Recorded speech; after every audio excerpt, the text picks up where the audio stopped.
Praise God, purihin po ang Panginoon. Minsan pa nating palapakan si Lord sa umagang ito.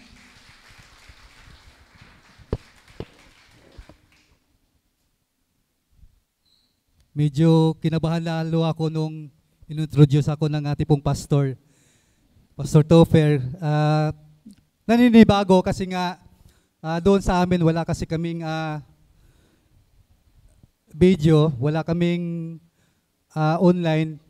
Meron kami virtual lang, so yung mga kapatiran namin na medyo malayo at hindi nakadalo, so nakasama sila sa amin nung gawain na yun, virtual. Pero purihin ang Panginoon sa pagkakataong ito kasi siguro dinala uli ako ni Lord dito para masanay at nagpapasalamat po ako sa Panginoon kasi muli ko kayong nakita at nakasama ngayong umagang ito. Amen po ba? Na-miss niyo po ba ako? Ayan, so salamat po sa Panginoon. Praise God. Kaya napakabuti po ang Diyos, mga kapatid. At alam naman po natin na hindi po nagbabago ang kabutihan ng Panginoon. Amen po ba? So, Jesus the same yesterday, today, and forever. Kahit ano po ang naranasan po natin ngayon, kung gaano kumilos ang Panginoon dati, ganun din po siya kikilos sa ating panahon ngayon. Kaya mga kapatid, salamat sa Lord dahil nandito ka, makarinig ka ng salita ng Panginoon at naniniwala po ako na mabibilis ka sa araw na ito. Amen po ba? Sino po dito gustong pagpalain siya ng Panginoon sa araw na ito? Ayan. Pag sinabing blessing, di ba? So maraming gusto pero kapag nakaranas tayo ng mga persecution, parang katapusan na ng mundo. Kaya buti na lang at nakakilala tayo sa Panginoon kasi maraming mga tao gusto mabago yung buhay nila, gusto maging masaya sa buhay, gusto makaraan sa buhay, pero hindi nila alam. Kaya kahit marami silang pera, kahit maganda yung buhay nila dito sa mundong ito, pero kulang pa rin. Pero buti na lang ikaw, ako, tayo nandito ngayon kahit simple lang yung buhay po natin, di ba? At masaya na tayo kung may bagong damit, bagong sapatos, bagong buhok, tulad ko. Di ba maging masaya tayo? Bakit? Kasi nga, yung araw natin is kumpleto kasi nandito ka ngayong umagang ito. Amen po? So, priority natin si Lord kahit marami tayong mga ginagawa, kahit ang dami nating kabisihan sa buhay, pero hindi yon nagiging hadlang, nagiging dahilan para huminto na lang tayo at hindi natin unahin ang Panginoon. Buti kapatid, nandito ka ngayong umagang ito. Kaya sabihin mo sa katabi mo, God is good. Yan, God is good. God is good all the time. Kaya hanggat may Diyos tayo mga kapatid at nakasama natin ang Diyos, lagi po tayo may pag-asa, lagi po tayo magtatagumpay sa buhay. Amen po? Minsan pa nating palakpakan ang ating pong Panginoon. So muli, good morning po sa bawat isa, maging sa mga viewer po natin ngayon sa FB Live. Ayan, so good morning. Kung ikaw ay nasa ibang bansa, good morning. Good afternoon. Good evening. So, naniniwala po.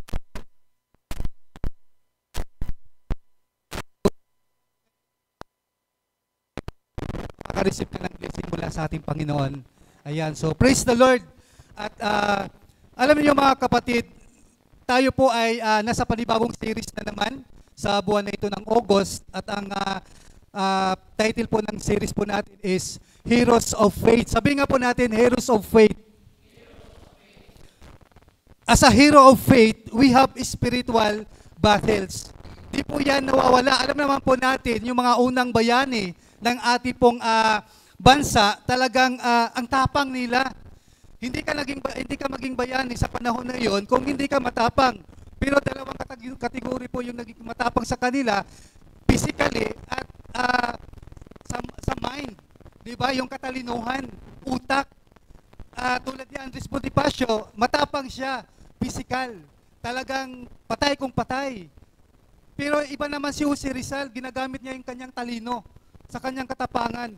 Alam niyo mga kapatid, tayo bilang isang mananampalataya, dapat matapang ka sa spiritual na buhay mo. Amen po? Dapat matapang tayong harapin yung mga pagsubok tulad ng kinanta natin kanina, kahit gaano mang kabigat ang sitwasyon, dapat hindi natin susukuan ng Panginoon. Dapat nakatayo pa rin tayo, nandito pa rin tayo, nalakaran pa rin, nausaran pa rin natin yung magandang plano ni Lord sa buhay natin. Why? Kasi nga, magandang plano niya sa atin eh. Tapos pagsubok lang, ayaw ka na. Sa dulo, hindi nga natin nakikita, pero kapag may pananampalataya ka, maniwala ka, nakikita mo na yung mga bagay na kahit hindi mo nakikita, pero pinaniniwalaan mo, magtatagumpay ka. Yun ang faith. Kaya, dito sa umagang ito mga kapatid, as a hero of faith, we have spiritual battles. Kaya ka nandito ngayon kasi haharapin mo yung pakikibaka mo sa buhay. Haharapin mo yung mga nagbaang spiritual, haharapin mo. At dito, tuturuan tayo ng Panginoon, aalamin natin kung paano tayo magtatagumpay, kung paano hindi natin susukuan yung mga bigat sa buhay na kung saan ang dami natin mga pagsubok, ang dami mga circumstances, di ba? Ang daming mga trials or mga troubles na naranasan natin araw-araw. Buti na lang, may Diyos tayo. Buti na lang kasama natin ang Diyos sa buhay natin.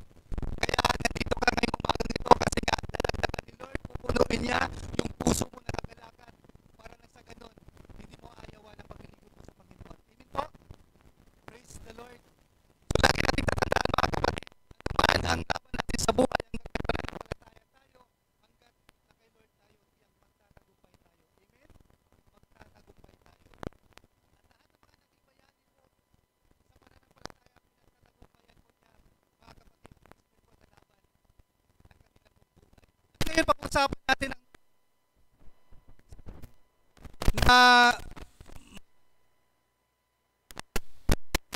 dahil sa kanyang ginawa, naligtas tayo, niligtas ang buong mundo. Siya nagsimula na matagumpay, paano niya nilabanan at tinalo ang kaaway. So ngayong araw na ito mga kapatid, napaka-importante po ang pag-uusapan natin, lalo na po yung mga gustong magsisimula muli sa kanyang buhay. Sino po dito gustong magsimula muli sa kanyang buhay? Parang ayaw, wala nang magsisimula, siguro patapos na. Kasi wala nang nag-i-amen. Siguro ang tagal na ninyong naglilingkod kay Lord, marami dito, mga bago, halos hindi ko nakilala. Yung mga nakakilala ko na noon, nakalimutan ko, siyempre may amnesia na. Mahirap na talaga, tumatagal kay Lord. Amen po ba? Di ba? Pero salamat sa Panginoon dahil hindi pa huli ang lahat sa buhay mo. Di ba? Sa tagal ng panahon, hindi ka nakakilala sa Panginoon. Praise God. Nandito ka ngayon, kasama ka namin sa umagang ito. Amen po? Kaya makakarinig ka mga kapatid na mga bago, na mga napaka-importanting pag-uusapan na kung saan magre-renew ng ating isip, magre-renew ng ating buhay, at papahalagahan mo ngayon ang relasyon mo sa Panginoon. Ayan, so nakalimutan ko palang introduce yung pamilya ko. Yan, salamat sa Lord. Kasama ko po yung pamilya ko. Sige po, tayo po muna yung pamilya ko para makilala kayo. Ayan, mga kapatid, mahiyain po yung mga anak ko. Mahiyain po yan. Pero sa bahay, siyempre, hindi nahihiya. Ayan, so purihin po ang Panginoon. Salamat sa Panginoon kasi napakadami na po ninyo. Kami noong linggo, nasa kulang 70 po kami at pinagpapasalamat ko din sa Panginoon kasi kahit paano, hindi kami nagiging 5 lang, 10 lang. Praise the Lord. Salamat po sa Lord kahit may mga pinagdaanan yung church. So ako po si Pastor Jason, church po ng The Lord of Banner Binyan, ng daughter church po natin. At dahil wala po ako doon, nandito ako kasi nga wala nga ako doon. Kasama lang yan sa kaba. Ibig po. Okay po, so ngayon muli, pag-usapan natin yung pinaka-importante, lalo na po yung mga gusto magsimula sa buhay po natin, gustong lumago, gustong umusad pa yung buhay natin. Sino po naniniwala na magtatagumpay ka ngayong taon na ito? Di ba? So, hindi naman natin control, hindi naman natin alam yung buhay po natin, pero naniniwala tayo kapag tuloy-tuloy yung relasyon natin sa Panginoon, tuloy-tuloy yung pagsunod natin sa Panginoon, makakamta natin at maabot natin yung tagumpay ng buhay natin. Amen po? Kahit anong pangarap yan, kahit matinding pangarap yan, mga kapatid, maniwala ka, makakatapos ka. Makakatapos ka at ito po yung mga bagay na pag-usapan natin na kahit bigat yung sitwasyon, Pero natapos nila. Natapos nila at nagpapasalamat sila dahil natapos nga nila yung mga bagay na iyon. Kaya,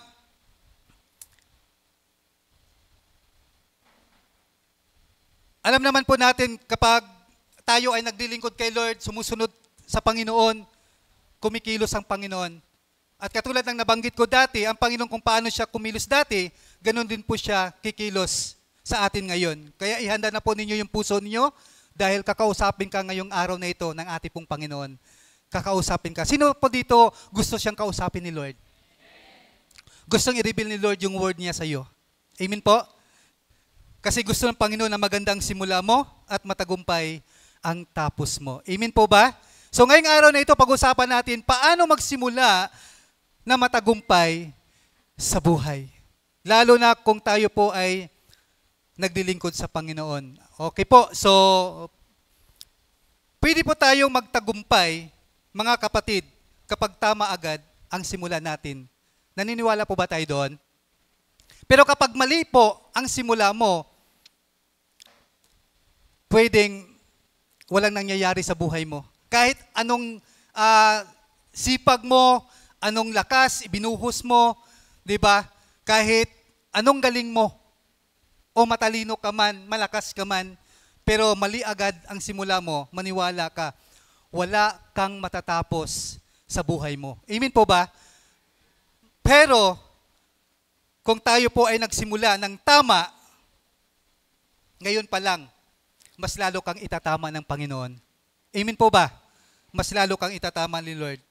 Kaya, may kinalaman po ang tamang simula sa posibleng panalo ng isang tao. Amen po ba? Kapag nagsimula tayo ng tama, panalo ka, kapatid. Hindi sa loto, kundi sa relasyon mo sa Panginoon.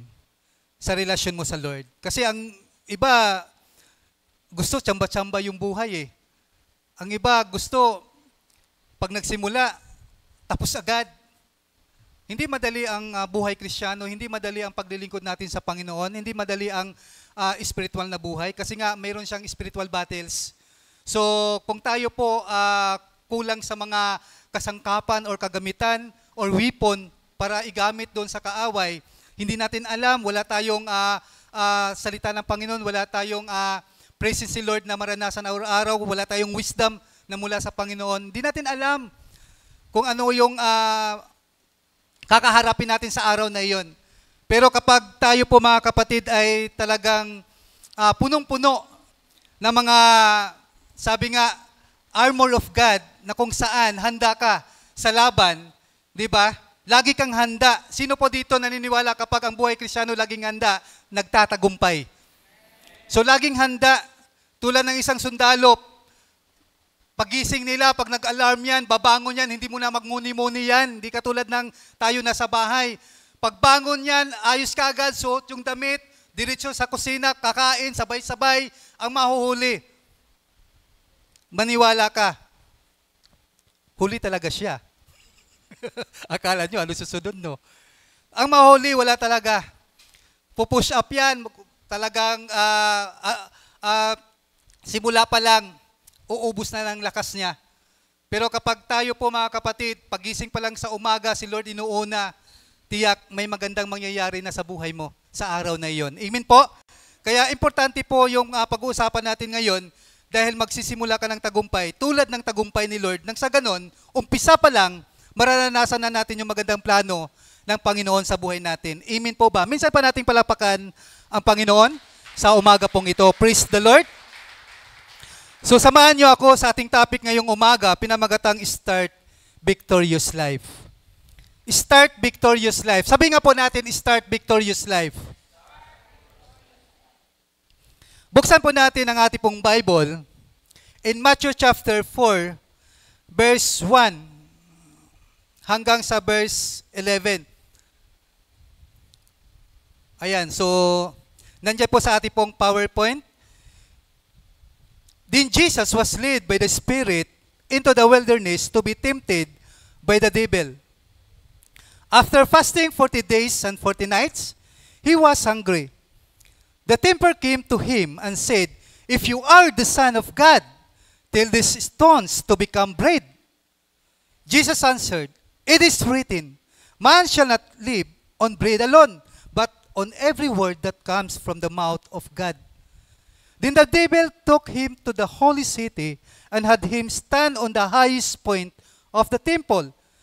If you are the Son of God, he said, throw yourself down, for it is written, He will command His angels concerning you, and they will lift you up in their hands, so that you will not strike your foot against a stone.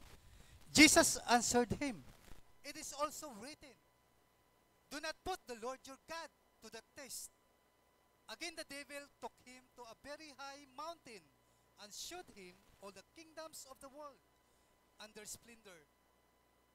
All this I will give you, he said, if you will bow down and worship me.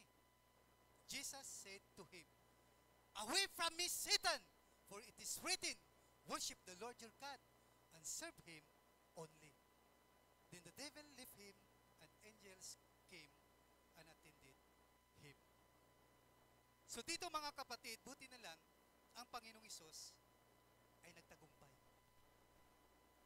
Sabihin mo sa katabi mo, tapikan mo, buti na lang nagtagumpay si Lord para sa atin. Buti na lang. Alam nyo, kung dito pa lang, mag-start pa lang siya ng kanyang ministry at hindi na siya nagtagumpay, wala tayo ngayon dito. Amen po?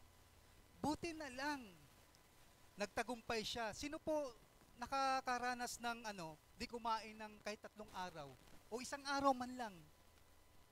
Di ba napakahirap? Sabi nga, posible yung kapag di daw kumain ng 3 araw, pwedeng mamatay yung tao.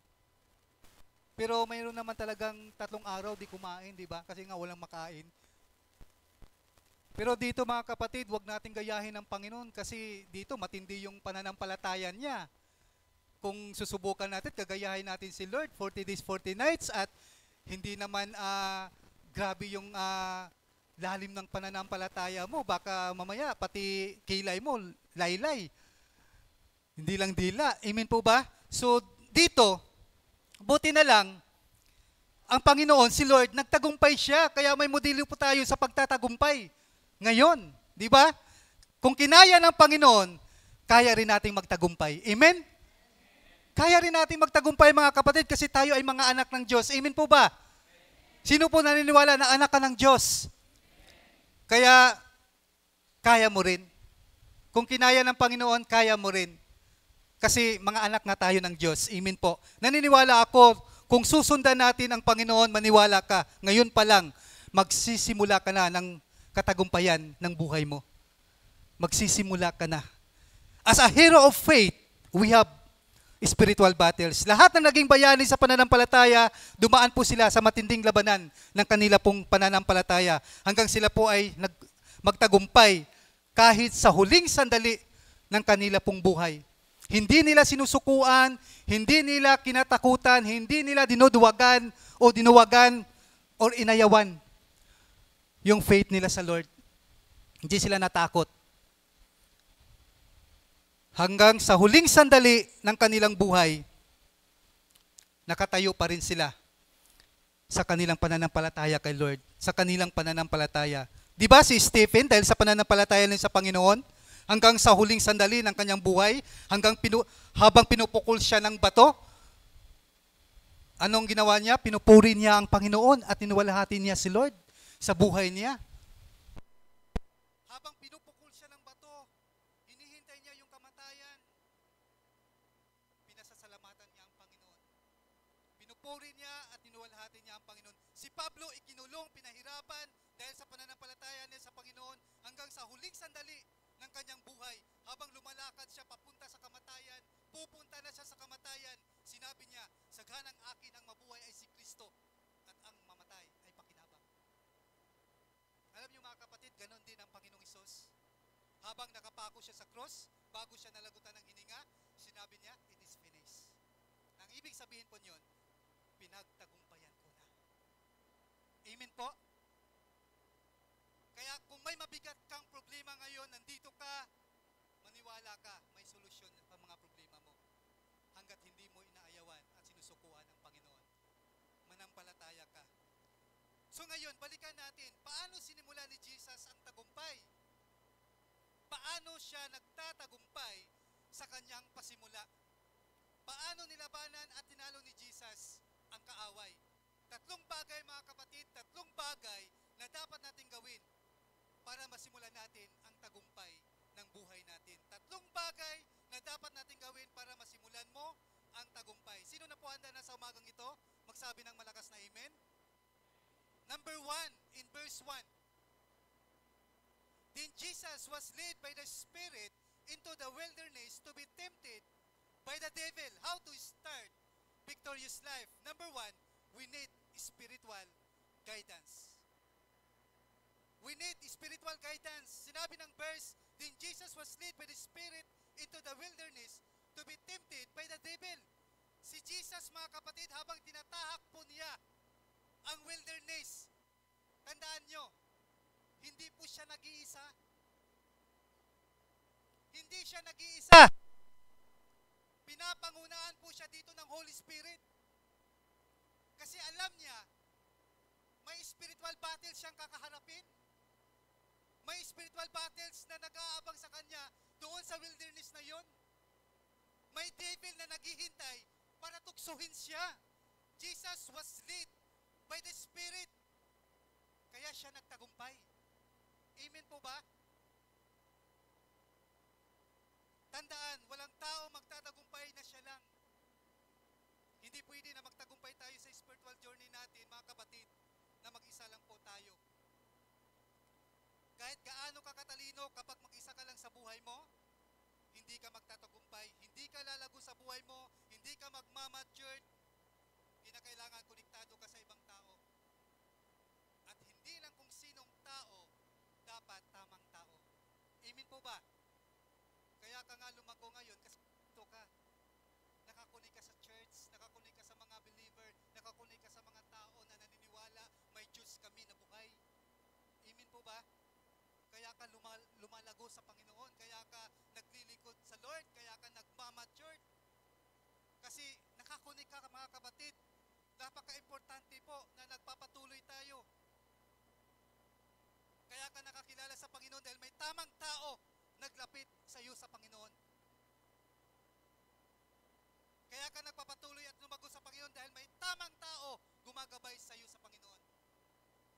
Napaka-importante na may spiritual guidance tayo para tayo po ay magtagumpay. Amen po ba? Napaka-importante yan. Tandaan, ang pinaka-miserabling tao sa mundo, yung walang nag-guide sa kanya. Naniniwala po ba tayo doon? Yung walang nag-guide sa atin. Yung walang nagsasabi sa atin na, mali ang ginagawa mo. Diba? Yung walang nagsasabi sa atin, church ka naman ngayon, mag-church ka naman. Amen po ba? Napaka-importante na may nag-guide sa iyo. The most miserable person or miserable person on earth is the one who is guided by no one. Ang pinaka-miserabling tao sa mundo, yung walang nag-guide sa kanya. Pag walang nag-guide sa atin, mga kapatid, akala mo mukhang okay lang yan? Kahit mukhang okay ka ngayon, maniwala ka, magiging miserable ang buhay mo. Magiging miserable ang buhay natin kapag walang nag-guide sa atin, kapag wala tayong spiritual guidance. Magiging miserable mga kapatid. Kaya napaka-importante po yung mga taong nag-lead sa atin. Sino po dito may nagmi-mentor sa kanya, may nag-lead sa kanya? Di ba? May nagmi-mentoring, tuloy-tuloy pa po ba yung mentoring? Napaka-importante yun. Kahit kami, kahit yung sabihin niya napakalayo, 3 oras, biyahe or 2 kalahati, mga kapatid, pero tuloy pa rin yung mentoring. Hindi namin winawala yun. Kahit may mga problema na dumarating sa church, tuloy pa rin. Napaka-importante siya. Kasi hindi ka po pwedeng magtagumpay sa spiritual life mo kung wala kang spiritual guidance. Kahit po ang mga makapangyarihang tao, di ba? Mga hari, presidente, meron yang spiritual advisors. Di ba? Meron sila, nangangailangan din sila ng spiritual guidance. Ang mga iyan. Hindi lang isa, ang dami. Kaya si Jesus, nagtagumpay si Jesus, mga kapatid, Jesus was led by the Spirit. Pinapangunahan. Hindi siya nag-iisa. Alalahanin po natin during in His time, sa panahon ng Panginoong Hesus, si Jesus po, nasa laman siya. Di ba? Nasa laman siya tulad natin. Kaya napaka-importante sa Kanya yung guidance ng Holy Spirit. Why? He needs spiritual power. Kasi kailangan niyang magpagaling, kailangan niyang gumawa ng himala. Kung walang spiritual guidance, wala ang Holy Spirit, magagawa ba niya yon? Hindi. Marami bang susunod sa Kanya? Hindi. Kaya napaka-importante yung spiritual guidance. Kaya si Jesus nagtagumpay, Jesus was led by the Spirit. Kaya lalo na sa panahon ngayon, ang lakas ng mga demonyo, lakas ni Satan, kahit hindi natin siya nakikita, pero nakikita natin siya sa mga galaw, sa mga kilos ng mundo, ng mga tao. Di ba? Mga bata pa lang, kung gumiling ng gumiling, hindi lang spaghetti pababa, paakyat. Ngayon, pababa. Alam naman natin na doon, minsan pa nga, makikita natin sa Facebook, habang sumasayaw yung lalaki na bata, naglalantara na, pinapakita na kung sino siya talaga. Di ba? Maaga pa lang, nakilala na siya, ganun pala siya, bading pala. So, alalahanin natin, kung malakas ang hatak sa iyo ng laman, you need spiritual guidance. Lalo na sa atin, mga mananampalataya. Ino-offeran ka ngayon ng kaaway, di ba? Wala kang pera. Gutom ka, ino-offeran ka ngayon ng kaaway. Yan, magkapira ka, sumama ka dyan. Siyempre, mananampalataya tayo. Yung iba, bahala na, kapit sa talim. Hindi naman po pwede ng ganun. Kailangan natin si Lord sa buhay natin. Amen po? Kailangan natin ang Panginoon. Kaya kung malakas ang hatak mo, hatak sa iyo ng mundo, mga kapatid, kailangan mo ng spiritual guidance. Why? Kasi hindi matutuwa si Lord kapag alam mo, hindi tama, pero ginawa mo. So lahat naman po tayo may kanya-kanyang kahinaan. Kaya kung malakas ang ating laman, kailangan natin ng spiritual guidance. Para di tayo mahulog sa tukso, para di tayo madala sa bisyo, you need spiritual guidance. Para maging matagumpay tayo sa buhay. Maniwala ka mga kapatid, kung lead by the Spirit ka, hindi ka kayang patumbahin ng kaaway. Hindi ka kayang patumbahin ng demonyo. Amen po ba? Palakpakan natin ang Panginoon sa umagang ito. Hindi ka kayang patumbahin. Kasi mas malakas si Lord na sa iyo kaysa demonyo dito sa mundo. Di ka kayang patumbahin ng kaaway o kung sino man na maghahatak pahila sa iyo sa relasyon mo sa Panginoon. Kailangan natin ng spiritual guidance. Guidance ng mga tao, hindi basta-basta tao, kundi mga tamang tao, mga spiritual na tao, yung mga taong ginagabayan ng Panginoon. Sabihin mo sa katabi mo, magpatuloy ka kay Lord. Magpatuloy ka. Kaya ipagpapasalamat mo sa Panginoon mga kapatid na may spiritual guide ka. Sino dito may spiritual guide? Tas ang kamay. Alam niyo mga kapatid, yung pastor natin dito, head pastor natin, spiritual guide natin yan. Yung mga nagtuturo sa iyo sa mentoring, spiritual guide mo yan.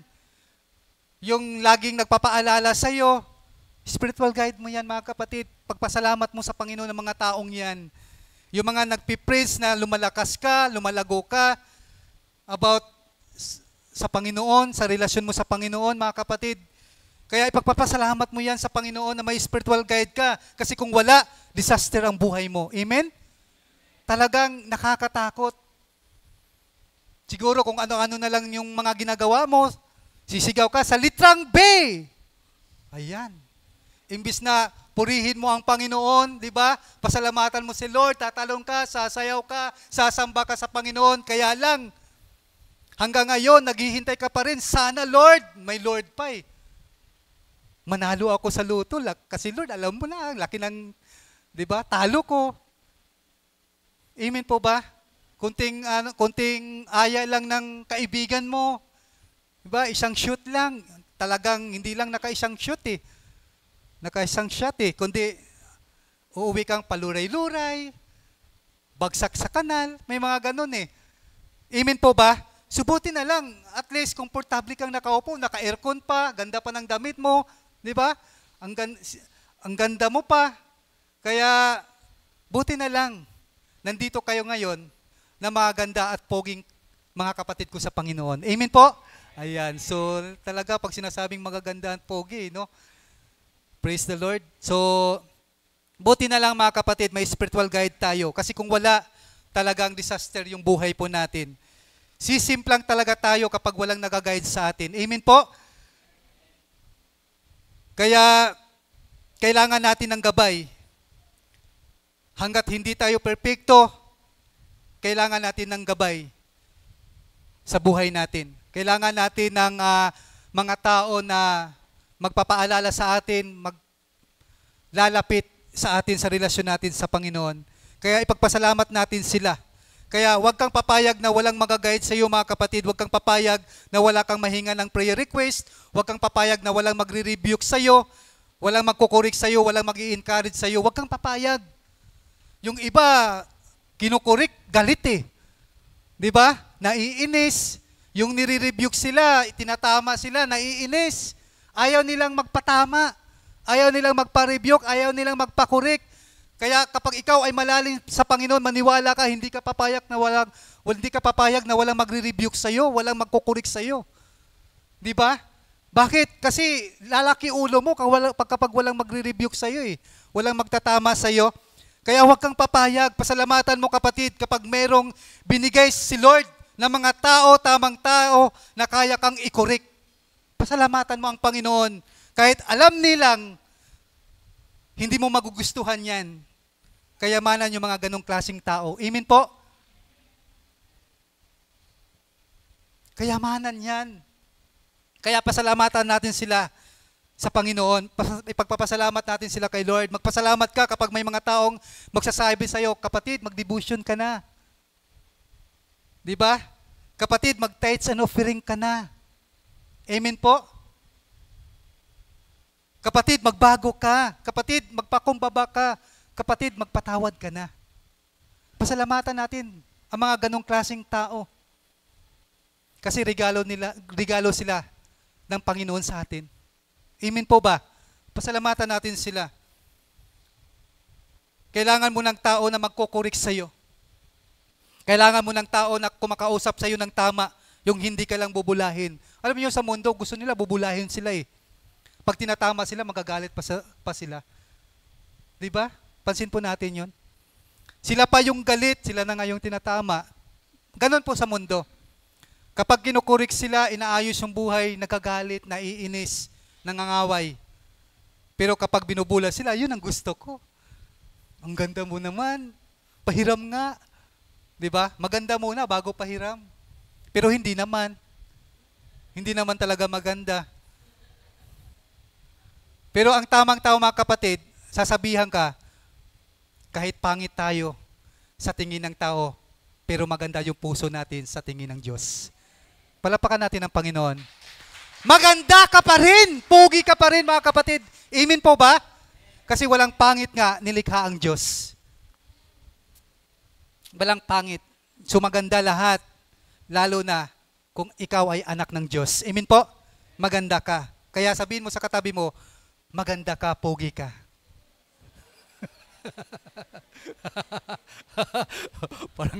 parang doble karakter na ako ah.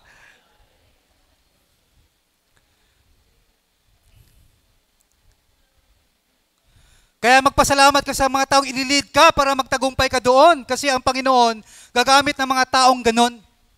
Si Lord ay maghanap ng mga taong tutulong sa iyo na magbabago ka, magtatagumpay ka. Kaya pasalamatan natin sila. Kaya napaka-importante po ng spiritual guidance. Kapag may spiritual guidance ka, makikita mo yung testing mo sa buhay, magiging testimony na yan. Amen? Palapakan natin ang Panginoon sa umagang ito. Yung test natin sa buhay mga kapatid, bukas makalawa, maging testimony na yan. Amen. Praise God.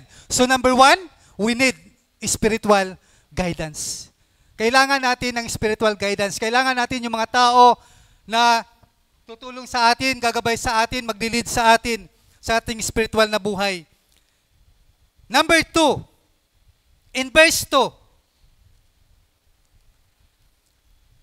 after fasting 40 days and 40 nights, he was hungry. How to start victorious life? Number 2, we need spiritual discipline. Sabi nga po natin, spiritual discipline. Alam naman po natin mga kapatid na hindi madali itong ginawa ng ating pong Panginoon. Di ba? Sino ba naman hindi magutom kung 40 days and 40 nights, hindi ka kumain? Di ba? Isang araw pa lang eh. Nagrereklamo ka na, gutom. Hindi ka lang kumain ng isang araw, magrereklamo na tayo mga kapatid. Maghahanap ka na ng pagkain. Paano pa kaya itong 40 days and 40 nights? Talagang gugutumin ka dito. Talagang sasakit yung tiyan mo.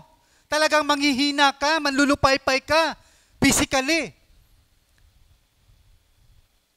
After fasting 40 days and 40 nights, he was hungry. Kaya lang, ang Panginoon, hindi siya namatay, hindi siya sumuko doon sa gutom na nangyari sa buhay niya, kasi nga may purpose yung ginawa niya. Malinaw sa kanya, kaya bakit siya nag-fasting? Alam niyo mga kapatid, lahat ng mga gagawin natin kapag hindi malinaw sa atin, tiyak, mapapagod ka. Kapag walang purpose, tiyak, hihinto ka. Susukuan mo yung mga pagtatrabaho mo, yung mga pag-isip-isip mo, yung mga ginagawa mong, di ba? Ginagawa mo na akala mo wala namang kwenta to. Mapapagod ka talaga. Kaya si Jesus, nalakaran niya, itong ginawa niya, itong fasting ng 40 days and 40 nights kasi malinaw sa kanya eh. Kailangang maligtas ang mundo. Kailangan maraming tao ang maligtas sa gagawin kong ito. Kailangan magtagumpay ako sa simula pa lang. Importante magtatagumpay.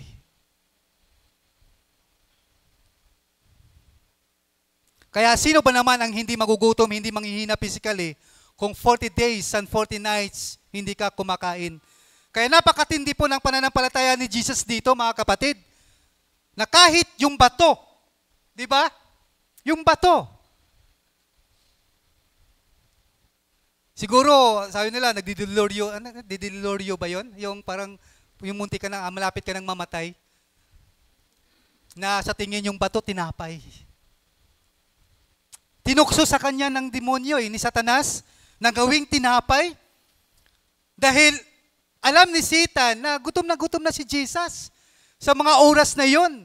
Kaya kung ano yung pangangailangan mo, ano yung kahinaan mo, yan ang i-offer sa iyo ng demonyo. Mga kapatid. Kaya dito, alam ni Satan na gutom na si Jesus sa mga oras na yon. Kaya yung bato, tinukso sa kanya na gawing tinapay. Pero nagtagumpay pa rin si Jesus. Oo, mahina siya physically, pero sobrang lakas naman niya spiritually. Amen? Kapag nag-fasting ka, mga kapatid, at malinaw sa iyo yung ginawa mo, magagawa mo yung mga bagay na akala mo hindi mo magagawa. Amen po? Malalakaran mo yung mga bagay na akala mo hindi ka magtatagumpay para kay Lord. Para sa spiritual journey ng buhay mo. Mga kapatid, bilang mananampalataya, napaka-importante ng spiritual discipline. Di ba? Doing fasting and personal devotion, like prayer and Bible reading, tinatawag po yan na spiritual discipline.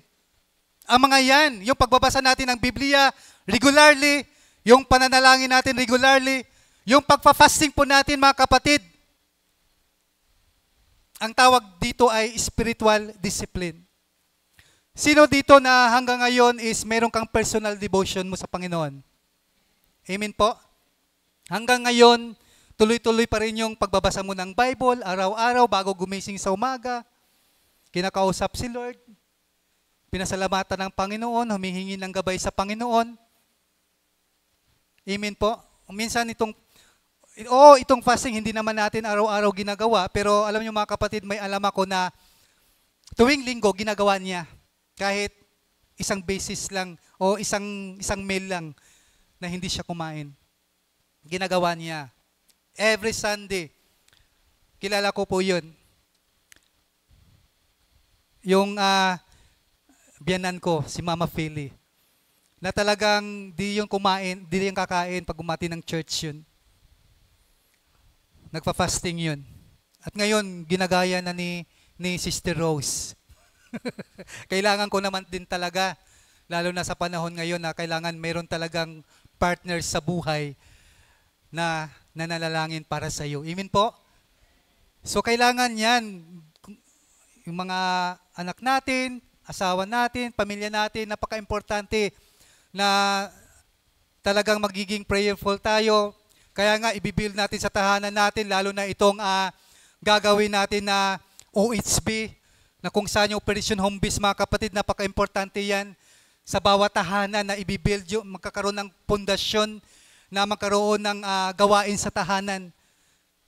Di ba? Kasi alam niyo mga kapatid, ang mga demonyo, hindi yan mag-uubos ng panahon na isa lang. Isa lang na tao ang tatarget niya. Ngayon, why siya eh? Alam niya yung salita ng Diyos eh. Kaya inuunahan ngayon niya yung mga mananampalataya. Ang mga mananampalataya, di ba? Discipleship, wala namang masama yun. One-on-one, wala namang masama yun. Lalaki sa lalaki, babae sa babae, wala namang masama yun. Pero napaka-importante at higit sa lahat, kung dadalhin mo yan sa tahanan, ang salita ng Panginoon. Amen po? Kaya simulan natin sa mga bahay natin, sa tahanan natin, sa mga kamag-anak natin, sa kapitbahay natin, gawin natin ito hanggat hindi pa dumating ang Panginoon. Mag-start na tayo. Kaya nga ang topic po natin Start Victorious Life. Kasi napaka-importante na magsisimula tayo, dapat alam natin magtatagumpay tayo. Amen po ba? So gawin natin, kasi nga ito yung inaasahan sa atin ng Panginoon hanggat hindi pa siya darating. Alam naman po natin na sinasabi ng Bible, may spread muna yung salita ng Panginoon sa lahat. Hindi lang iilan, hindi lang tayo. Kasi wala pong favoritism ang Panginoon. Marami pa siyang gustong maligtas. Kaya lang, paano yung gusto ng Panginoon, hindi naman natin gusto? Paano ngayon may spread yung salita niya? Kung hindi tayo magpapagamit ng Panginoon, gagamit siya ng iba. Amen po? Kaya ngayon pa lang, privilege o pribilehiyo na tayo mga anak ng Diyos, nakakilala kay Lord, may relasyon sa Kanya, magpagamit tayo. Magpagamit tayo. Sino po ang gustong magpagamit sa Panginoon, magsabi ng Amen? Palapakan natin ang Panginoon. Magpagamit tayo mga kapatid. Kaya magiging sharp dapat tayo sa salita ng Panginoon. So, may devotion tayo, maging sharp tayo sa word ni Lord, sa direction ng Panginoon para magamit yung buhay po natin. Kung gusto mo maging spiritual strong, maging matatag at mag-mature sa Panginoon, kinakailangan natin ng spiritual guidance. Amen po ba? Tandaan, isa po sa pinakamabigat na mararamdaman po ng isang tao, mga kapatid, yung guilty siya. Sino po nakakaranas na naging guilty siya sa buhay niya? Di ba? Yung guilty. Alam nyo, pinakamabigat yung guilty. Minsan, pinatawad ka na eh. Minsan nga, pinatawad ka na, nagpapakamatay pa. Di ba? Pinatawad ka na, nagpapakamatay pa. Alam po ba natin yun? Dahil guilty ka eh. Magpapakamatay ka pa rin. Ganun po kabigat yung guilt. Kaya po yun ang winasak po ng Panginoon, yung guilt na yun. Kasi mabigat kapag may guilt po tayo mga kapatid, ang hirap magsalita, ang hirap humarap sa tao, ang hirap mabuhay, di ba? Kapag guilty ka, lahat tayo guilty. Amen po ba? Lahat tayo guilty. Ano ang gagawin mo para mawala yung guilty na yan? So mag-pray ka, mag-fasting ka. Alam niyo mga kapatid, pangtanggal po yan sa matinding guilty sa buhay ng tao. Yung prayer mo, yung fasting mo. Pangtanggal yan sa guilty na meron tayo.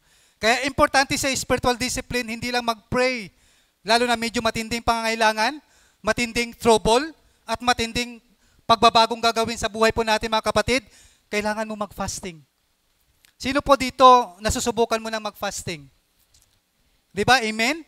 Alam ko, katatapos lang ninyo sa gawain ng prayer and fasting dito sa church. Di ba? So, umatin po ba tayo noon? Nagpa-fasting ba tayo? Nag-prayer and fasting ba tayo? Pero para po sa mga baguhan pa lang at hindi pa naranasan na mag-fasting at hindi alam ano yun, itong fasting na ito mga kapatid, may tip ako kung paano nyo gawin ito. Paano ba mag-fasting? Ano ba ang gagawin natin? Paano ba tayo mag-fasting? So may iba't ibang uri po ng fasting. Pumili tayo ng type ng fasting na gusto mo according sa medical condition mo or conviction mo. Halimbawa, kinakailangan mo talaga na kumain ka. Di ba? Kailangan talaga siya. So, wag kang kumain ng kanin. Ang kainin mo is pwedeng kumain ka ng prutas o kaya biskwit. Basta mag-fasting ka. Depende yan kung ano yung medical condition mo.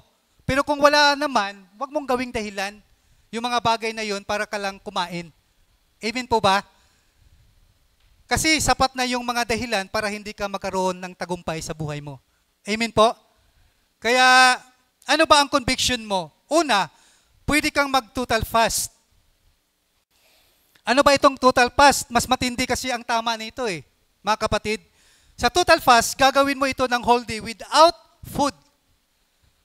Walang pagkain.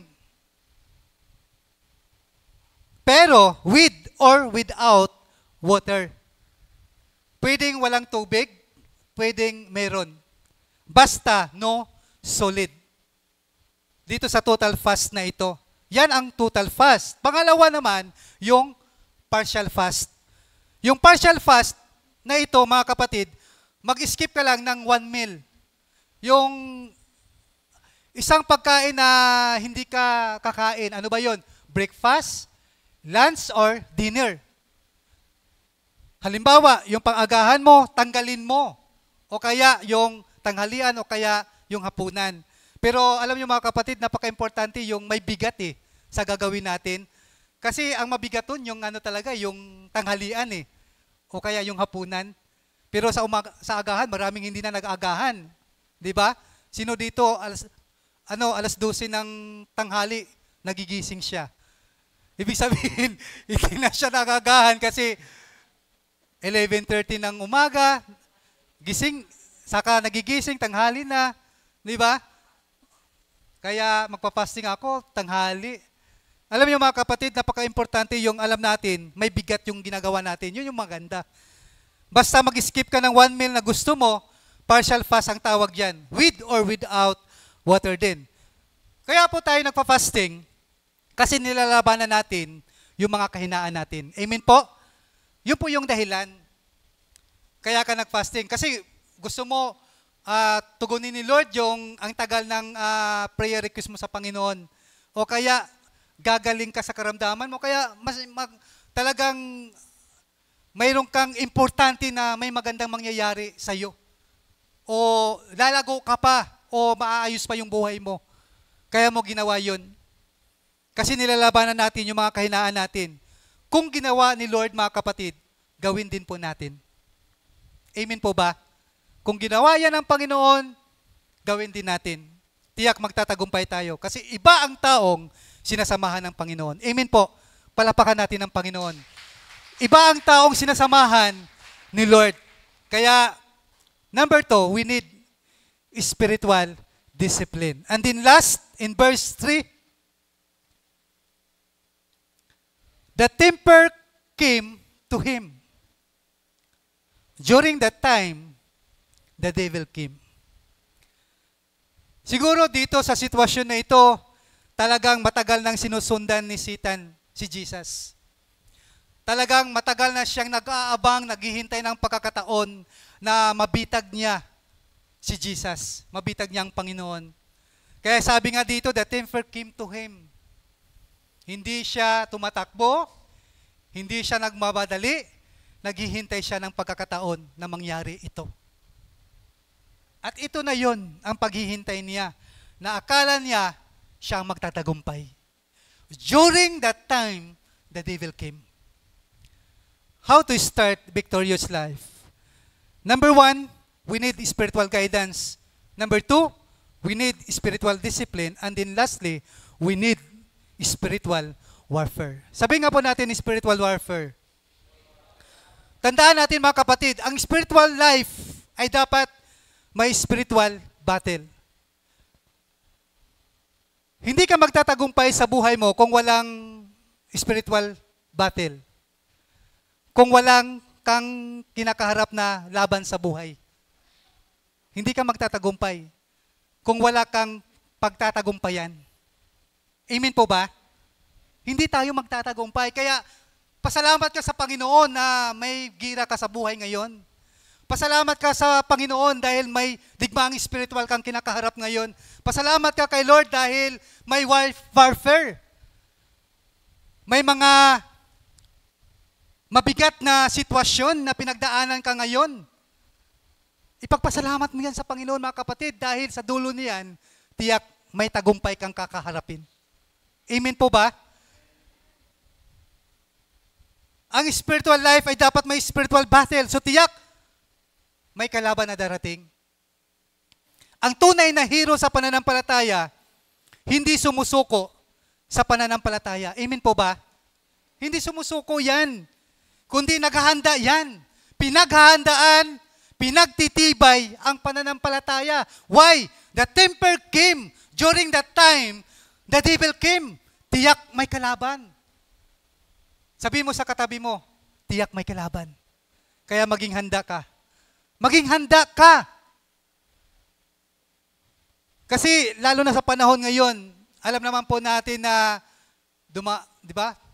Sumusulpot na rin yung mga false teaching, di ba? Ang daming mga false prophet, mga kapatid. So, talagang nangyayari na yung mga dapat mangyari sa Bible. Kaya importante yung paghahanda na gagawin po natin. Hindi lang tayo kontento na nagsisimba lang tayo. Uupo lang tayo at makikinig paglabas natin. Hindi na natin alam kung ano yung topic ni pastor, ano yung mga points, ano yung kailangan paghandaan. Dapat alam mo yung salita ng Panginoon. Amen po? Alam mo yung mensahe ng Panginoon sa araw na ito. Dapat ipamumuhay natin kung ano yung salita ni Lord sa atin. Why? May warfare eh. May digmaang spiritual. Kinakailangan harapin natin yung mga pag-aatake na gagawin ng mga demonyo. Gagawin ng kaaway para makasala tayo. Importante po yan mga kapatid, tiyak may kalaban. Ngayon, kung tiyak may kalaban, may mga klaseng pag-aatake ang kaaway, mga pag-aatake na ginagawa ng demonyo para magkasala ka. Magkasala tayo. Ano po yun? Una, lust of the flesh. Lust of the flesh, kailangan makita mo ang pag-aatake ng kalaban.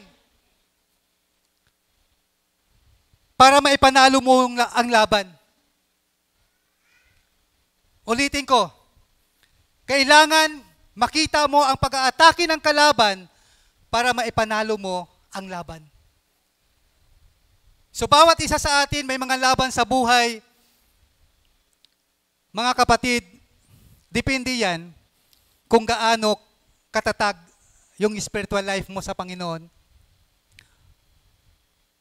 Kaya ngayon pa lang, so niremind na ni Lord sa atin yung mga salita niya, pinaalala niya sa atin na kung saan, paano natin gawin para magtagumpay tayo.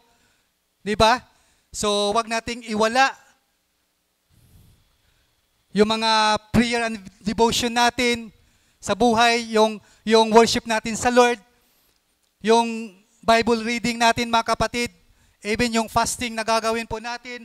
So, ngayon pa lang, maghanap na tayo ng mga mentor, o kausapin atin tayo sa mga pagtuturo ni pastor, lalo na sa every Sunday.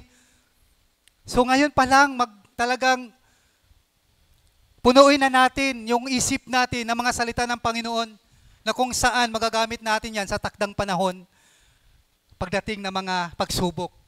Kaya hindi mo aayawan ang relasyon mo sa Panginoon. Amen po? Hindi mo susukuan. Lalo na itong lust of the flesh, The temper came. Darating ang demonyo. Maniwala ka, kung saan ka mahina, doon ka aatakihin ng demonyo. Saan ka ba mahina? Saan ba tayo mahina? Saan ba tayo mahina, mga kapatid? Sa Facebook? Sa pera? Sa mobile games? Sa Netflix? Doon ba tayo mahina para ilaylo na natin yung devotion natin sa Panginoon? Kaya kung saan ka mahina, doon ka lumaban. Amen? Doon ka lumaban. Kung panay ka panood sa YouTube, sa Netflix, o Facebook, scroll sa Facebook, o kaya panay pindot-pindot, laro-laro sa email, sino pa dito naglalaro ng email, lalo na mga kabataan, tapos leader ka pa, naglalaro ka pa rin ng email.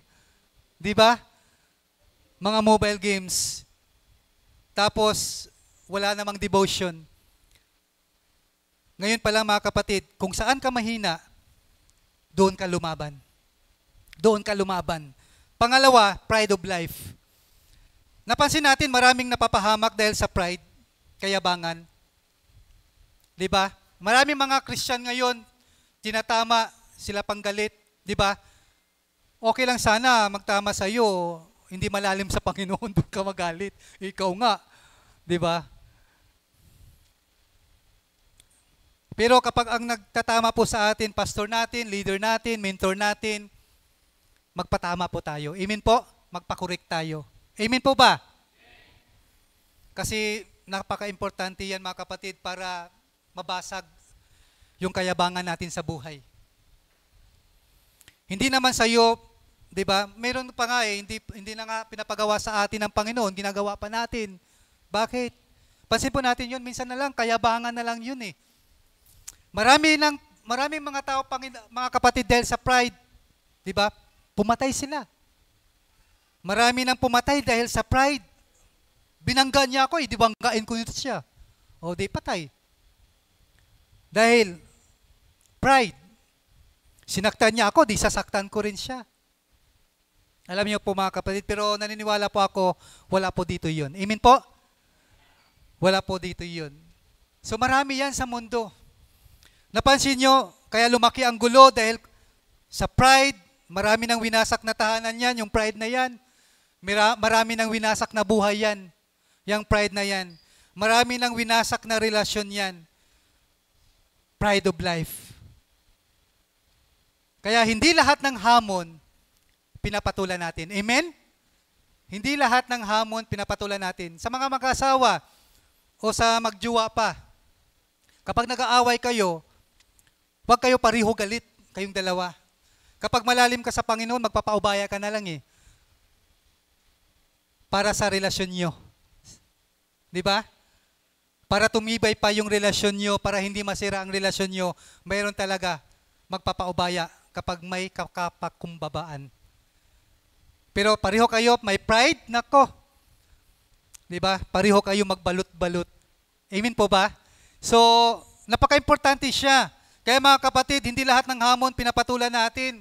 Binangga ka, di, sorry. O kaya, okay lang kung nanghingi naman ng tawad yung tao. Amen po? Huwag na nating idemanda, huwag na nating ipabarangay. So, lunukin natin yung pride. Tapakan natin yung pride natin. Amen po ba? Ang Panginoong Hesus, di ba? Binatukan eh, pinukul eh, putik pa siyang ihulog sa bangin eh. Nung sinabi niya, nangyari na to, doon sa templo, kinuyog siya ng mga Parisiyo, gusto siyang ihulog sa bangin. Nung nilagyan ng, di ba, tinik ang Panginoon, pinagtatawanan pa siya, binatukan pa siya, pero hindi gumante ang Panginoon. Pansin po natin yon. Kasi yun ang gusto niyang ipapakita, na lahat ng sumusunod, nagtitiwala sa Kanya, nanampalataya sa Kanya, may papakukumbabaan. Ibig sabihin, napaka-importante na hindi tayo maging mayabang sa buhay. Amen po? Hindi tayo maging mayabang sa buhay. Lunukin natin yung pride na yan. Tapakan natin yung pride na yan. Amen po ba? And then pangatlo, last of the eye. Papakitaan ka ng demonyo ng maganda. Para saan? Bakit? Para pumangit yung buhay mo. Para pumangit yung buhay natin. Kaya ka papakitaan ng demonyo ng maganda eh. Para pumangit yung buhay mo eh. Para mabitag ka. Para tanggapin mo yung mga offer na yon na hindi maganda. Para ikasisira sa relasyon mo sa Panginoon. Kaya sa mga kabataan, hindi dahil nakita mo maganda o gwapo. Sino dito mga kabataan, tas ang kamay? Yan, maraming mga kabataan sa office, sa loob ng office. So, para sa mga kabataan, hindi dahil nakita mo yan is gwapo or maganda, eh gusto mo na siya na maging jowa mo. Kasi gwapo eh, kasi maganda eh. Di mo alam, pain lang pala yan ng demonyo. Di ba? Tingnan mo muna kung kay Lord yan o hindi. Imbis na lumago ka na sa Panginoon, nawala ka pa sa Panginoon. Amen po ba? Amen po. So, alam nyo, yung mata natin, di ba? Halos yan. Lalo na sa mga talagang sa mga wala pang relasyon sa Panginoon, even sa may mga relasyon na o kahit nandito tayo ngayon, 'di ba? Nakita natin, wow, sale. 'Di ba? Nakita mo, sale na naman. Sale sa Shopee, sale sa Lazada, sale sa SM, tapos nakalagay big sale. 'Di ba? So, murang-mura, grabe yung mura eh. Kaya sige ang swipe, sige ang bili. Kasi mura eh, ang matindi dito, pagdating ng Sunday, wala nang pang tithes and offering kay Lord. Kasi nga, inuuna yung mga bagay-bagay kaysa kay Lord. Amen? Ubus na. Saka bibili ng sale. So last of the eye, ang daming winasak na buhay, ang daming sinira na budget. Dahil sa last of the eye. Kaya dapat nilalabanan natin ang mga kahinaan natin sa buhay para manalo tayo sa buhay. Amen po ba? Para manalo tayo. So paano nilabanan at tinalo ng Panginoong Hesus ang kaaway? At paano mo rin matatalo? Ano ang ginawa niya? Dahil warfare ito, next, in verse 10, ano sabi dito ng Panginoon? In verse 10, Matthew chapter 4, verse 10, sinabi ni Jesus said, "Away from me, Satan, for it is written, worship the Lord your God and serve Him only. Then the devil left him." Then the devil left him. Alam niyo mga kapatid, kapag alam natin yung authority natin bilang mananampalataya, bilang mga anak ng Diyos, matatakot sa iyo yung demonyo eh. Kapag alam mo yung authority mo, na anak ka ng Diyos. Amen po ba? Pero maraming mga Kristiyano, maraming mga mananampalataya sa panahon ngayon, di ba, takot. Takot sila sa demonyo. Why? Hindi nila alam yung kanilang authority. Na may kapangyarihan na magpalayas ng demonyo. At hindi pa papalayasin yung demonyo, matatakot na sa kanila yung demonyo. Sino dito, naranasan mo, titig pa lang ng magulang mo noon, is takot ka na. At hindi pa yan nagagalit. Titig pa lang sa'yo yon. Amen po ba? Bakit? Alam ng magulang mo yung authority nila. At alam mo, nanay mo yan, tatay mo yan. Kaya, may galang ka, may respeto ka, at may takot ka. Alam niyo mga kapatid, ganon din po ang demonyo. Rirespetuhin ka, matatakot sila sa iyo kapag alam mo yung authority mo bilang anak ng Diyos. Kaya dito, ganon ang ginawa ni Jesus. Kahit nasa laman siya, pero dahil alam niya yung authority niya, takot sa kanya yung demonyo. Alam niya, kaya niyang palayasin si Satanas. Kahit si Satanas pa. Kaya sinabi niya, "Away from me, Satan! For it is written, worship the Lord your God and serve Him only." Then the devil left him. Una, dapat desidido kang mawala siya. Sabi niya rito, "Away from me, Satan." Dapat decided tayo mga kapatid na mawala yung mga kahinaan natin sa buhay. Dapat decided tayo mga kapatid na tanggalin natin yung mga bagay na nagpapabitag sa atin para ilayo tayo sa relasyon natin sa Panginoon. Dapat alam natin, mga kapatid, kung paano natin ma-overcome yung mga bagay na iyon. Dahil decided ka, dapat may it is written ka. Amen? May salita ka ng Diyos. Kapag hindi ka kargado ng Word of God, maniwala ka, kakargahan ka ng demonyo, ng kasinungalingan. Kapag hindi mo alam yung tama, maniwala ka, yari ka sa demonyo. Kakargahan ka niya ng mga kasinungalingan. Dapat may it is written tayo sa bawat atake ng kaaway. Halimbawa, na-depress ka, nanghihina ka, tapos sinasabi sa'yo ng demonyo, tumalon ka na, magpakamatay ka na lang. Di ba? Wala nang nagmamahal sa'yo. Pinapabayaan ka na nila. And every time na dinidemonyo ka, kapatid, dapat may it is written ka. It is written, ito ang sinabi ng salita ng Diyos. Sabi ng Panginoon, I will never leave you nor forsake you. Di niya ako pababayaan. Di niya ako iiwanan. Sasamahan niya ako hanggang sa dulo. Amen? Hindi ako pababayaan ng Panginoon. It is written. Dapat marunong kang lumaban. Kung ayaw mong lumaban, dudurogin ka lang ng kaaway. Kaya nagtatagumpay si Lord kasi lumaban siya. Kaya maraming hindi nakakalaya sa kahirapan, hindi nilalabanan ang kahirapan. Kaya maraming hindi nakakalaya sa karamdaman, kinain na lang ng karamdaman kasi hindi nilalabanan ang karamdaman. Amen po ba? Kaya maraming mga tao walang kapayapaan ngayon kasi hindi nilalabanan ang atake ng kaaway. Hindi nilalabanan. Anuman ang mga struggle na naranasan natin, mga kapatid, anuman ang pinagdadaanan mo ngayon, labanan mo yan.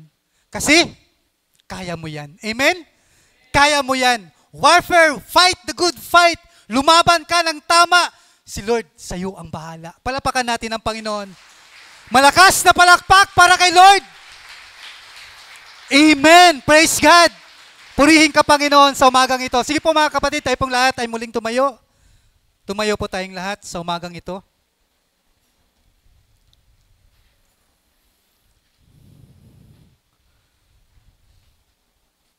Start victorious life.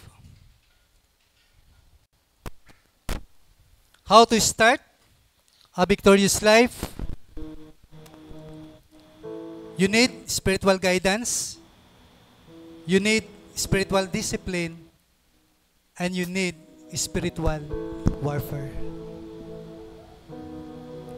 Sa umagang ito, di ko alam kung ano yung mga pinagdaanan natin. Di ko alam kung ano yung bigat ng sitwasyon na meron ka. Di ko alam, kaya ka nandito ngayon kasi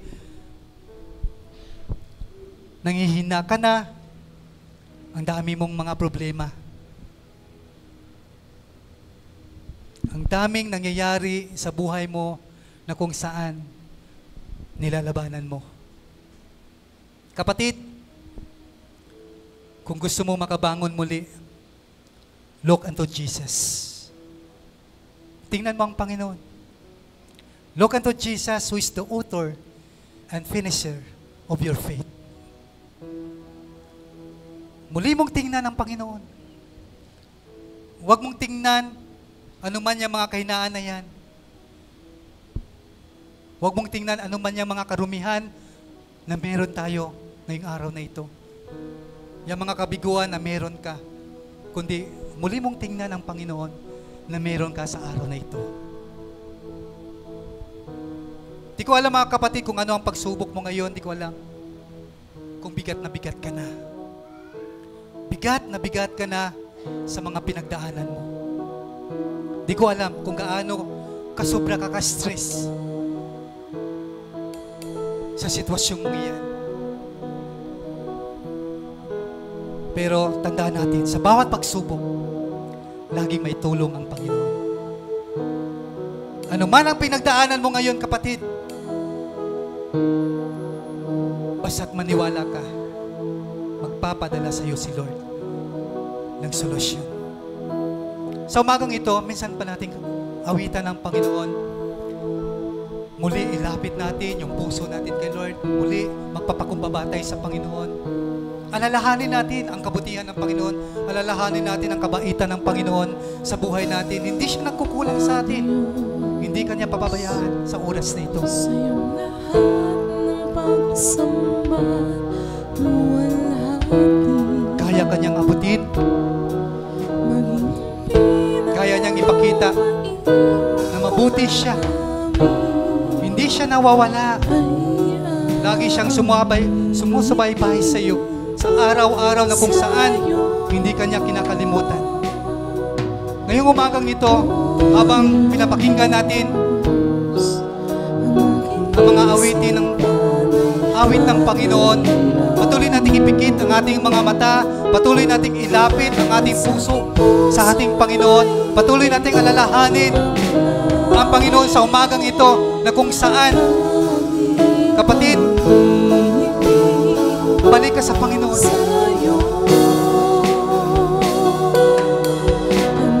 Lapit ka sa Panginoon. Magpapadala si Lord sa iyo ng tulong, anuman ang bigat ng problema mo ngayon, anuman ang bigat ng sitwasyon mo ngayon, anuman ang pinagdaanan mo ngayon, kapatid. Basta maniwala ka, magpapadala sa iyo si Lord ng tulong, magbibigay sa iyo si Lord ng lakas, at magpapadala sa iyo si Lord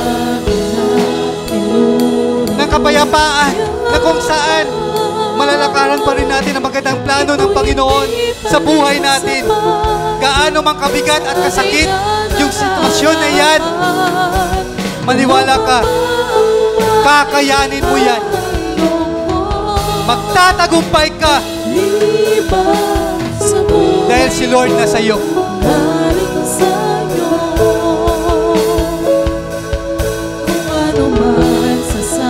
Yes, Lord. Panginoon, sa umagang ito, muli, inilapit namin, Lord, yung buhay namin sa iyo, Panginoon. Nagpapakumbaba.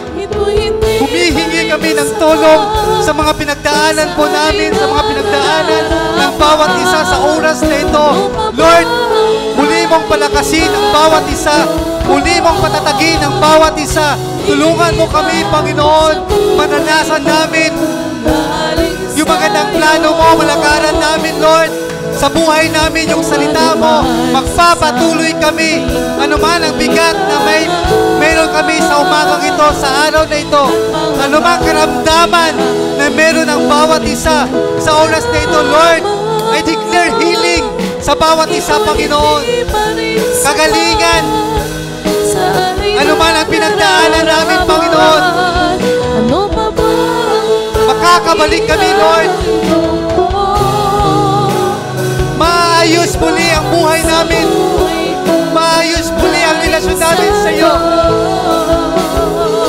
Samahan mo kami, Panginoon, sa journey ng aming paglilingkod. Samahan mo kami, Lord, na hindi kami hihinto, hindi kami titigil, hindi namin aayawan yung mga pagsubok. Marunong kaming tatanggi sa mga offer ng kaaway. Marunong kaming lalaban. Marunong kaming labanan yung mga atake ng kaaway. Lord, ma-overcome namin, Panginoon, ang mga gawa ng demonyo sa buhay namin, sapagkat pinagtatagumpayan mo na, Panginoon, at magtatagumpay din kami, Lord. Samahan mo kami. Samahan mo kami, Panginoon. Kakayanin namin anuman ang mga circumstances, anuman yung mga trouble, Panginoon. Kakayanin namin. Magtatagumpay kami dahil sa iyo, Panginoon. Balik ka lang, kapatid. Balik ka lang sa Panginoon. Magpaayos ka lang sa Panginoon. Magpabago ka sa Panginoon. Hindi na importante kung ano ang nakaraan mo. Ang importante ay may Jesus ka sa buhay mo. Ang importante, si Jesus ang kailangan makita sa iyo. Kapag si Jesus ang nakita sa iyo, kahit sino ka man, sa nakaraan mo, hindi na yun importante. Ang importante, yung Jesus na nagbabago sa'yo. Balik ka kay Lord. Balik ka, kapatid. Kaya Panginoon, sa umagang ito, pakinggan mo po yung puso namin. Nagpapakumbaba kami, Panginoon. Patawarin mo kami sa mga kahinaan namin, Lord. Sa oras na ito, Lord, ibalik mo yung apoy sa puso namin, Panginoon. May magandang mangyayari sa buhay namin sa araw-araw. Maging matatag kami, lalalim kami sa iyo, Lord. Gaano man kalaki ang kasalanan namin, gaano man kalalim ito, Panginoon, naniniwala kami, pinapatawad mo na kami. Pinapatawad mo na kami, Panginoon. Sa umagang ito, pagalingin mo, Lord, ang bawat isa. Ibalik mo, Panginoon, yung apoy. Ibalik mo, Lord, yung relasyon namin sa iyo. Ayusin mo kami, Panginoon. Baguhin mo kami, Panginoon. Pagtibayin mo kami, Lord, sa aming pananampalataya. Nawa, may magandang mangyayari sa buhay namin, sa pamilya namin, Panginoon, sa career namin, Lord, sa ministry namin, Panginoon, sa negosyo namin, Lord, sa trabaho namin, sa pag-aaral, Lord. Dinideklara namin, Panginoon, yung magandang mangyayari sa bawat isa. Yung pananampalataya namin, Panginoon. Malakaran namin, Lord, yung magandang plano mo sa buhay namin. At sa umagang ito, Lord, salamat. Kasi kasama ka namin sa bawat sandali. Tulungan mo kami. Maging masaya kami. Maging matatag kami sa aming pananampalataya. Sa umagang ito, I speak healing. I speak blessing. I speak provision. I speak protection. I speak wisdom sa araw na ito. And I speak victory in Jesus' name. In Jesus' name. Amen. Amen. Praise the Lord. Hallelujah. Malakas na palakpak para sa Panginoon. Lord, maraming salamat po. We give all the glory, honor, and praise. In Jesus' name. Amen. Amen. Maraming salamat po. Magandang umaga po sa ating pong lahat.